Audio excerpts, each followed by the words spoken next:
Hey guys, it's Mrs. Grice, and I'm here today to read to you Seahorse, the Shyest Fish of the Sea. This is written by Chris Butterworth, illustrated by John Lawrence. This book in this new set is a hybrid text. A hybrid text is a book that combines two different types or more, two or more type genres. In this case, it's fiction and nonfiction. As I read about the Seahorse, I want you to be thinking, what about this book makes this fiction? What about this book makes it nonfiction or factual? Have any of you ever seen a seahorse in person before? If you've been to our aquarium, I know we've got some there, or maybe you've been diving and you've gotten to see one before.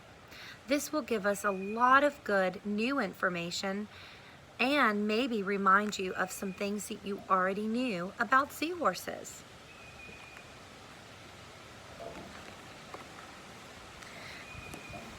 In the warm ocean, among the waving seagrass meadows, an eye like a small black bead is watching the fish dart by. Who does it belong to? Seahorse, one of the shyest fish of the sea. Seahorse has a head like a horse, a tail like a monkey, a pouch like a kangaroo. This one is a barber seahorse. Barber is not like the person who cuts your hair. It's a name. He has tiny prickles down his back like a dragon. He may not look much like a fish, but that is what he is. It says here at the bottom, though, in very small print, a much smaller print than here, a fact. It says, for a long time, no one was sure what kind of animal the seahorse was. His scientific name is hippocampus, which means horse-like sea monster. Hippo is actually a root that means horse. We have a horse park right around the corner from us, and they do something called hippotherapy. It's not with hippopotamuses. It's actually using horses to help people. So this is hippocampus. I want you to pause the video and I want you to jot your thoughts. What do you think about this creature being called a horse-like sea monster? All right, Seahorse swims upright. He moves himself through the water with the little fins on his head and the larger one on his back. He can only swim slowly, so if a hungry snapper cruises by looking for a snack, Seahorse does something very clever. He holds still and changes color. Now you see him until he's almost invisible. Now you don't. See how the seahorse's color progresses to blend in with the seagrass as the snapper swims by. It says at the bottom, seahorses have hard, bony ridges all down their bodies. Not many other creatures eat seahorses, probably because they're just too difficult to swallow. The way seahorses change the color of their skin to blend in with their surrounding, we remember what that's called. Camouflage. Good job. Every day at sunrise, Seahorse swims slowly off to meet his mate. They twist their tails together and twirl gently around, changing color until they match. Today, Seahorse's mate is full of ripe eggs. The two of them dance till sunset, and then she puts her eggs into his pouch. Interesting. It says that they pair up for life. Unlike many animals, barber seahorses mate every few weeks during the breeding season. Only the male seahorse has a pouch. Only the female seahorse can grow eggs.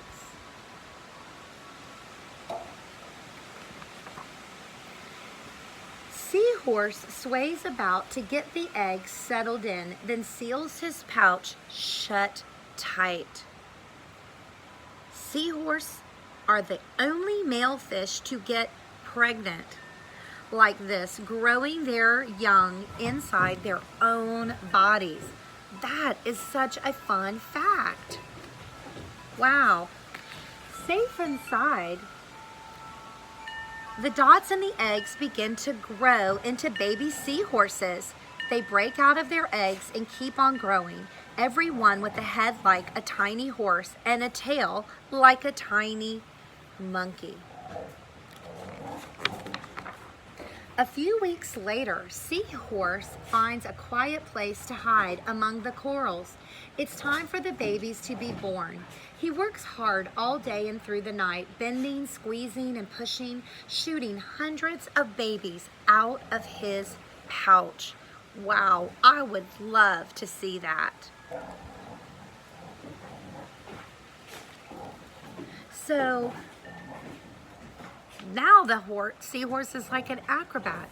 It's been compared to many different animals, but this is still a fish.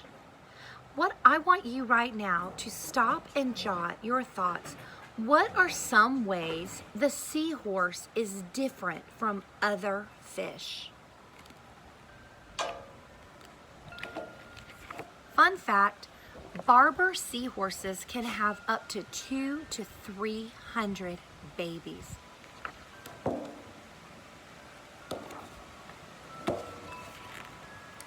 They swirl around him in the water like smoke. One or two of the babies hang on to Dad's nose for a while. It's the first and biggest thing they've seen. But when they let go, they are so tiny and light that the current soon floats them away. A current is actually a movement of water. It says here, and look how it's written, kind of like the current. Do you see that? It says each tiny new seahorse is a perfect copy of its parents and is ready for life on its own as soon as it's born. Can you imagine that you are born and then you're just good to go? This tiny new seahorse, look how small that is only as long as your eyelash. But she can find her own food right away. Her eyes move separately from each other. One can peer up while the other looks down, so she can spot food coming from any direction. With one quick slurp, she sucks her catch into the end of her snout, swallows it whole. Seahorses don't have teeth, so she has to swallow it whole. She's not chewing it up. And remember, she's eating plankton. It says seahorses live on plankton, tiny creatures that float along with the current, with that movement. When she's big enough, Seahorse curls up her tail and sinks to the seabed. She is safer here. Her camouflage protects her, and if a storm scoops the sea into huge waves or passing boats and currents sweeping by, there are plenty of things to hang on to. Here it talks about how the seahorse goes down and goes back up. To go down, it says they have to lower their head, tuck in their necks, and roll up their tails. Then when they want to go back up to rise higher, they uncurl themselves till they are almost as straight as pencils. If you are lucky enough to have a pool, you should try that today. See if you can go down and then shoot right back up. Seahorses have prehensile tails, which means they can grasp things. Remember that the current was moving them, and when they wanted to stop, they need to hook onto something. They can't live where there's strong currents, it says, because they would be taken too far away. When she is even bigger, Seahorse picks one patch of reef as her home. She wraps her tail around a coral branch. This is her holdfast. Wherever she goes, she'll keep coming back to this holdfast. That's a new vocabulary word for me. A holdfast is basically her house. You can see her tucked in here, and she's holding fast, holding tight. And she's using, that's right, she's using her tail. Male barber seahorses range over only a few square yards, and the female's range is twice as big. So that basically means that The male doesn't go as far as the female does, looking for food and other things. Sorry about that commotion. That is my dogs chasing each other while I am trying to read this book. Sorry. In a few months, this little seahorse will be ready to mate. She'll spend the rest of her life, on the reef, watching for food, meeting her mate, and trying to stay almost invisible.